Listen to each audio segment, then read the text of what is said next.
पाखंडवाद पर आवाज उठाई थी हर्ष शेखारा ने।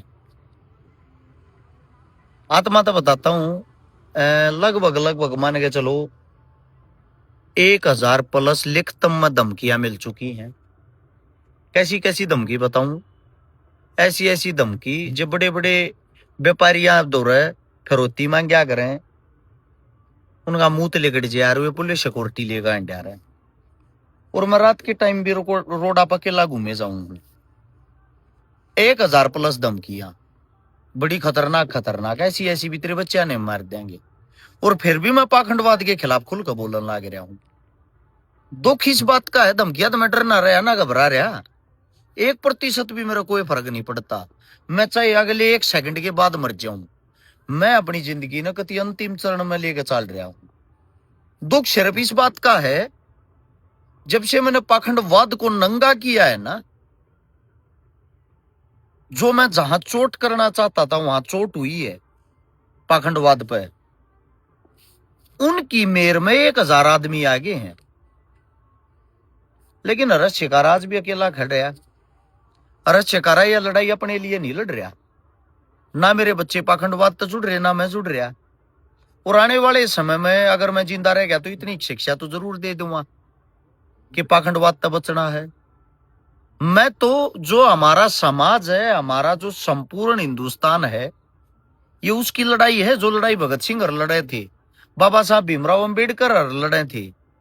सेम पैटर्न था, सेम लड़ाई थी। वे भी तुमने पाखंडवाद आजादी दिलवाना चाहूं थी, उस टाइम भी थारी समझ में नहीं आई, आज भी नहीं आई है। क्या पता कितने हजारों लाखों हर्ष शेखारा राजनीति के भेंट चढ़ गए, और आने वाले वक्त में हो सकता है मैं भी राजनीति की भेंट चढ़ जाऊंगा, क्योंकि राजनेता आदमी कभी नहीं चाहूंगा पाखंडवाद पर बोलना, चाहे वो कांग्रेस का हो या बीजेपी का हो या किसी भी पार्टी का, क्योंकि उनको होती है वोट प्यारी। और आज उन मूर्ख भेड़ों को बता देता हूं जो मेरे को कहते कि मैं मुसलमान हितैषी हूं। मैंने लगभग लगभग 1450 गरीब कन्याओं की जो शादियां करवाई हैं, जिन बहनों की 1450 में 1400 में कह 1400 जो कन्याएं हैं वे हिंदू रही हैं। मुस्लिम टोटल 50 क्या 30 होंगी, 30 के लगभग। और जो पैसे जिन्होंने भी आज तक डोनेट किए हैं, उनमें हिंदू मुस्लिम हर एक इंसान ने करे हैं। मैं जिस चीज से तुम कुल मिलाकर आजादी दिलवाना चाहूं वह बात यह है, हमारे जो बच्चे हैं, हमारी जो औरतें हैं पढ़ी लिखी, हमारी बहन है, जब उनका बच्चा ना होता शादी होने के बाद, वे मंदिरा में मस्जिदा में पाखंडिया के हाथ जोड़ती आंडे हैं कि बाबा जी कोई सी बभूत दो ने जिसता बालक हो जा। बभूतता बालक नहीं होता।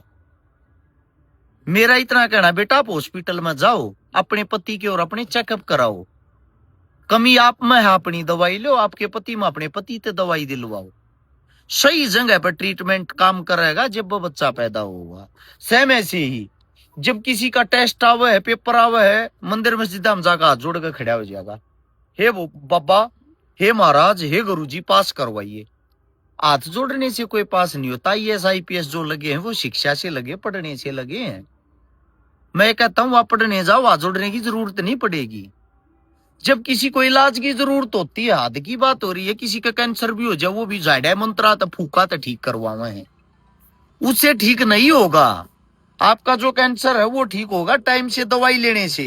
यही बातें मैं आप लोगों को समझाना चाहता हूं। इससे अलग मेरा कोई एजेंडा नहीं है, ना मेरी को शाखा है, ना मेरी को ब्रांच है, ना मैंने की तो को बाबा बैठा रहा क्या। अगर मैं दूसरे का अपमान करा के और दूसरे का मतलब और दूसरे ने रोस्ट करके और अपनी फैन फॉलोइंग बढ़ाने लग रहा हूं, ना मैं किसी बाबा का चेला हूं, ना किसी गुरु का चेला हूं। मेरे को दुख इस बात का है, इस लड़ाई में अगर 5% आदमी, 5 तो ज्यादा नहीं होते, 5% आदमी मेरा साथ दे देना, 5% आदमी मेरे साथ उठकर अपनी हिम्मत दिखा दे, गारंटी देता हूं पाखंडवाद ने जड़ तक खो दूंगा।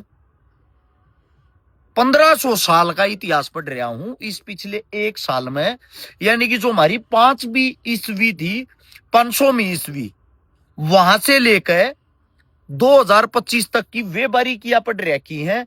आप लोगों की क्या कीमत थी, क्या अहमियत थी, कद कौन सा भगवान पैदा होया भी ना होया, पाखंडवाद कितने शुरू होया, पाखंडवाद में हम क्यों फंसे, उन 1500 साल से ही हम पाखंडवाद में फंस रहे हैं। एक एक चीज के साथ, सबूत के साथ सबको नंगे कर सकता हूं। वीडियो के माध्यम से चैलेंज करता हूं। जितने पर्ची बनानी है फर्जी मोडे पाखंडी बैठे हैं, मैं गारंटी देता हूं भाई, जितने भी ये इस टाइप के आदमी है, मेरा बिगाड़ के दिखा दो। तुम के बिगाड़ोगे? पर्ची बना बना मेरा जीवन खराब करके दिखा दो, मैंने मार के दिखा दो, मेरे साथ कोई घटना घटा के दिखा दो, पर्ची से गोली ते तो भाई एक सेकंड में मर जाएंगे। दूसरी बात यह है, जितने जो धमकी देने लग रहे, उन धमकी वाले भाइयों से एक बात कहूंगा, सोशल मीडिया पे धमकी देने से कुछ नहीं होता मेरे दोस्तों। या तो मन मार दो, वरना मैं जब तक जिंदा रहूंगा तुम्हारे लिए कैंसर बढ़ती जाएगी। कैंसर की तरह हूं मैं दिन प्रतिदिन समाज को जागरूक करता जाऊंगा, और गारंटी देता हूं एक न एक दिन ये समाज जागेगा।